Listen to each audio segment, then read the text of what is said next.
जब आपके बड़े आका को हमने सबक सिखाया तो आज छोटे आकों को हम लोग क्या समझ सकते हैं, आप बिल्कुल समझिए। मिथिलेश तिवारी के इस्तीफे की मांग कर रहे हैं। मिथिलेश तिवारी से एक पत्रकार ने जब सवाल किया तो वो बोल रहे हैं कि छात्र लोग शायद हमको जानते नहीं हैं। ये मिस्टेक है हम लोगों का कि ऐसा नेता को हम लोग जिता देते हैं। नेताजी, आप शायद बिहार के बच्चों को नहीं जानते हैं, इसीलिए आप भूल कर रहे हैं, क्योंकि इसी बिहार के बच्चे ने धर्मेंद्र प्रधान का इस्तीफा मांगने के लिए 22 तारीख को सड़क पर आ गए। तो आप जो छोटे आका है, आपसे इस्तीफा लेने में हम जरा सा भी देर नहीं लगाएंगे। 25 अगस्त को हम बहुत बड़े संख्या में आपको गांधी मैदान के 10 नंबर गेट पे हम आपको दिखेंगे। लेकिन दिलीप कुमार जो छात्र नेता है वो तो कल सपोर्ट नहीं कर रहे हैं, कल के प्रोटेस्ट। 25 अगस्त को पटना में महाजुटान होने जा रहा है। छात्र लोग लगभग 12 दिनों से गर्दनीबाग पटना में प्रदर्शन कर रहे हैं, भूख हड़ताल पर बैठे हुए हैं और इनकी बातों को नहीं सुना जा रहा है। अब छात्र लोग कल पटना के सड़कों पर उतरेंगे लाखों की संख्या में। हमारे साथ बातचीत करने के लिए एक छात्रा है, हम उनसे बात करेंगे। क्या कहिएगा, कल की क्या तैयारी है 25 अगस्त का? देखिए, जिस तरह से जंतर मंतर से लगातार आंदोलन चला जून से, और हम लोग 25 तारीख को 25 जुलाई को सफल हुए और धर्मेंद्र प्रधान का इस्तीफा लिए। जो सरकार कहती थी कि हमारे सरकार में इस्तीफे नहीं होते, तो हमने उनको धूल चटाया और उनसे इस्तीफा लेकर ये दिखाया कि जब लोकतंत्र होता है और जब जनता जवाबदेही मांगती है तब आपको इस्तीफे देने होते हैं। और जब कल उनका 1 महीना जब पूरा होने जा रहा है तो यही बिहार की धरती पे हम दोबारा इस बिहार की सरकार को, जहां डबल इंजन की सरकार है, उसको चुनौती देने के लिए हम सड़क पर उतर रहे हैं कि जो बिहार का इतने साल से जो शिक्षा व्यवस्था जो चरमराया हुआ है, जो रोजगार के साथ खिलवाड़ कर रहे हैं, लगातार पेपर लीक हो रहा है, धांधलियाँ हो रही है, हमारे विश्वविद्यालय को बर्बाद किया जा रहा है, तो हम उन सब सवालों को लेकर के कल सड़क पर उतर रहे हैं। हम इनको ये बताना चाहते हैं कि जब आपके बड़े आका को हमने सबक सिखाया तो आज छोटे आंखों को हम लोग क्या समझ सकते हैं, आप बिल्कुल समझिए। हम जेनजी जो है वो पूरे जोश और ताकत के साथ आज हम सड़क पे आए हैं, क्योंकि हम ये मानते हैं कि जब सड़कें सुनसान होगी तो संसद आवारा हो जाएगा। और हम इस सरकार से यही कहना चाहते हैं कि जो ये नैरेटिव बनाती थी कि आज के समय में जो जेनजी नॉन पॉलिटिकल है, नॉन सोशल है, सोसाइटी के बारे में कुछ नहीं सोचती, बस अपने ऐशो आराम और तमाम चीज़ों के बस उनका पूरा होना चाहिए। तो हम ये कहना चाहते हैं कि इस आंदोलन ने ये डिस्कोर्स को खड़ा किया है कि हम जो तमाम बच्चे जो जेनजी है वो हम लोग भारत की चिंता करते हैं। और जब आने वाले समय में जब हमारे बच्चे हमसे सवाल करेंगे कि जब इस देश के ऊपर जब इतने तमाम हमले हो रहे थे, जब इतना यातना हो रहा था, हमारे साथ इतना कुछ हो रहा था, तब हम उनके लिए आवाज़ उठा रहे थे, हम अपने देश के बचाने के लिए हम आगे बढ़े थे। जब धर्मेंद्र प्रधान को इस्तीफा देना पड़ा तो क्या मिथिलेश तिवारी को भी आप लोग इस्तीफा लेकर रहेंगे? अरे मिथिलेश तिवारी क्या, हम तो मोदी जी से इस्तीफा मांग रहे हैं, हम अमित शाह से इस्तीफा मांग रहे हैं, क्योंकि इन्होंने हम बच्चों के ऊपर पैलेट गन चलाया, टीयर गैस के जैसे हम लोग को बम फेंका। यहाँ पे बिहार में तमाम बच्चों को पकड़ कर जेल में डाला गया। मेरे घर पे भी पुलिस रात में 2 बजे मुझे पकड़ने आई थी। यहाँ के बच्चों को जेल में डाला गया और उसके बाद उन बच्चों को भी ढूंढा जा रहा था जो कहीं ना कहीं घूमने आए थे, प्रोटेस्ट देखने आए थे या किसी काम से आए थे। वैसे बच्चों को ये पकड़ कर डाले और इसलिए वो पकड़ कर जेल में डाले ताकि किसी तरह का बिहार में आंदोलन न खड़ा हो। क्योंकि जब धर्मेंद्र प्रधान से जब इस्तीफा जंतर मंतर पे मांगा जा रहा था तो बिहार में 22 तारीख को एक बड़ा आंदोलन छिड़ा और ये सरकार को डर पैदा किया कि अगर बिहार में भी किसी तरह की कुव्यवस्था होगा तो बिहार का जनता, बिहार के बच्चे सड़क पर उतरने का ताकत रखते हैं। और इसीलिए इन बच्चों को डराने के लिए वो सबको पकड़ कर, और आप ये हैरत अंगेज करने वाला बात है कि आप सोचिए कि सिवान में AK-47 चला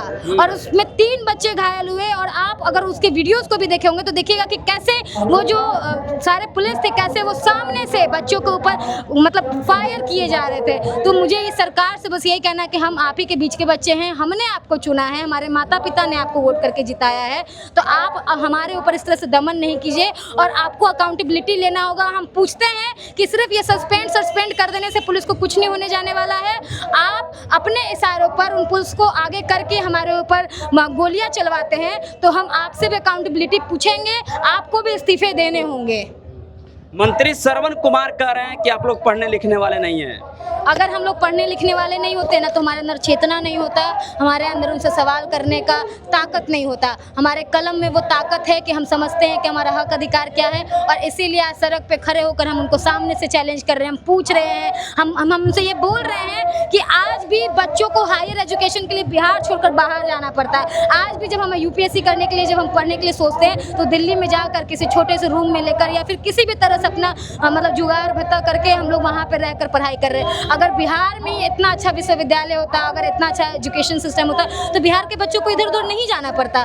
तो आप कहिए कि क्या आपने बिहार के भविष्य को बिल्कुल भी पढ़ने लायक छोड़ा है? क्या आप विश्वविद्यालय के ऊपर हमला नहीं कर रहे हैं? आप मतलब हर रोज स्कूल नहीं बंद कर रहे हैं? आप देखिए ना कि कैसे सारे स्कूलों का भगवाकरण किया जा रहा है, उनको पेंट कर करके उनको भगवा रंग का रंगा जा रहा है। तो हम यही कहेंगे कि आप जो एक विचार का जो स्कूल कॉलेज ये सब करना चाहते हैं, ये बिल्कुल भी नहीं होने वाला है। ये भगत सिंह का देश है, ये महात्मा गांधी का देश है, ये फुले का देश है, और हम बाबा भीमराव अम्बेडकर जो कॉन्स्टिट्यूशन दिए उसी के तहत ये देश चलेगा।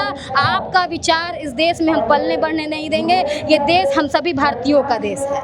आप लोग मिथिलेश तिवारी के इस्तीफे की मांग कर रहे हैं। मिथिलेश तिवारी से एक पत्रकार ने जब सवाल किया तो वो बोल रहे हैं कि छात्र लोग शायद हमको जानते नहीं हैं। देखिए, अभी आप सवाल करने के दौरान खुद मिथिलेश तिवारी बोलने की जगह मिस्टेक तिवारी बोल रहे हैं, तो हम लोग खुद भी समझ रहे हैं कि ये मिस्टेक है हम लोगों का कि ऐसा नेता को हम लोग जिता देते हैं। और जो नेता ये कह रहा है कि ये बच्चे मुझे नहीं जानते हैं, तो हम उस नेताजी को बस इतना कह देना चाहते हैं कि नेताजी, आप शायद बिहार के बच्चों को नहीं जानते हैं, इसीलिए आप भूल कर रहे हैं, क्योंकि इसी बिहार के बच्चे ने धर्मेंद्र प्रधान का इस्तीफा मांगने के लिए 22 तारीख को सड़क पर आ गए। तो आप जो छोटे आका है, आपसे इस्तीफा लेने में हम जरा सा भी देर नहीं लगाएंगे। तो आपको अपने बड़े आका से सबक लेने का जरूरत है। आप जो छोटे मोटे चलगुजे जो है, आप इस तरह से दहाड़िएगा तो कुछ नहीं होगा। 2 दिन पहले मिलने भी गए थे। देखिए, ये मतलब ये जो मंत्री है, नेता है, ये संवाद करने से बच रहे हैं। ये ऐसे पासे फेंक रहे, जैसे लग रहा है कि हमारे ऊपर एहसान कर रहे हैं टीआरई 4 लाकर। हम ये आपसे पूछ रहे हैं कि आप हमारे हक अधिकार के लिए आपको बिल्कुल सोचना होगा, क्योंकि जो जनता आपको सत्ता में बिठा सकती है, वही जनता आपको सत्ता से उखाड़ फेंकने का भी ताकत रखती है। उतार दीजिएगा सत्ता से। बिल्कुल, हम तो कहेंगे कि अगर अभी कुछ दिन में चुनाव, अभी देखिए ना बांकीपुर में जो चुनाव कैसे बीजेपी कहती कैसे उतारिएगा? उसकी अपनी सीट है, नितिन नवीन जी का सीट था, लेकिन सोचिए ना कि ऐसा बोलता था कि कुत्ता को भी उतार देंगे तो जीत जाएगा, लेकिन मतलब एक आदमी को उतारा, वो भी नहीं जीत पाया, और कितने बुरे तरीके से हारा। कौन जीता? ये सोचिए कि मतलब उसका जो कहता था 7 सीट, वहाँ पे भी बीजेपी को मुंह की खाने पड़ा। तो आप सोचिए कि अगर सच में इलेक्शन अगर आने वाले समय में जो जिन राज्यों में होने वाला, आप उसका देखिए कि क्या वहाँ पे अभी इलेक्शन का क्या क्या रिजल्ट आने वाला है। बहुत आप मतलब हैरत में आएंगे और आपको लगेगा कि सच में भारत का जनता जाग चुका है, और बिहार तो खैर जाग चुका ही है। आप कह रही हैं कि हम सत्ता को उतारने का काम, सत्ता से मिथिलेश तिवारी को उतारने का काम करेंगे, लेकिन आप लोग खुद 2 भागों में बटे हुए हैं। 2 भाग में आप लोग लड़ाई लड़ रहे हैं। छात्र 2 भाग में बटे हुए हैं। मुद्दा एक है, लेकिन 2 भागों में बटेंगे, लड़ाई कमजोर नहीं होगी। देखिए, हमारा सवाल एक है, हमारा लड़ाई एक है, और हम जो सवाल कर रहे हैं, हम सभी इस सरकार से सवाल कर रहे हैं, तो हम बिल्कुल भी अलग नहीं है। मंच अलग अलग हो सकता है, हमारी भाषाएं अलग अलग हो सकती है, लेकिन जो हमारा सवाल है वो सवाल एक है। सवाल हम इसी सरकार से कर रहे हैं, तो हम सब एक हैं, हम छात्र एक हैं, हम बिहार के सारे छात्र युवा एक हैं, और हम इस सरकार से सवाल करेंगे। और 25 अगस्त को हम बहुत बड़े संख्या में आपको गांधी मैदान के 10 नंबर गेट पे हम आपको दिखेंगे। लेकिन दिलीप कुमार जो छात्र नेता है, वो तो कल सपोर्ट नहीं कर रहे हैं, कल के प्रोटेस्ट। देखिए, ये छात्रों का आंदोलन है, और इसमें बिहार के छात्र अब जग चुके हैं, वो लड़ने के लिए सड़क पर तैयार हैं। हम सब उनके साथ खड़े हैं। मैं खुद भी एक छात्रा हूं, और हम सब मिलकर 25 तारीख को बीजेपी को सबक सिखा कर रहेंगे। आप चिंता मत। तो चलिए, 25 अगस्त की तैयारी में छात्र लोग हैं जो लग गए हैं। 25 अगस्त को भारी संख्या में महाजुटान पटना में होने जा रहा है। बाकी इस पूरी बातचीत को लेकर के क्या सोचते हैं, कमेंट बॉक्स में अपनी प्रतिक्रिया दें।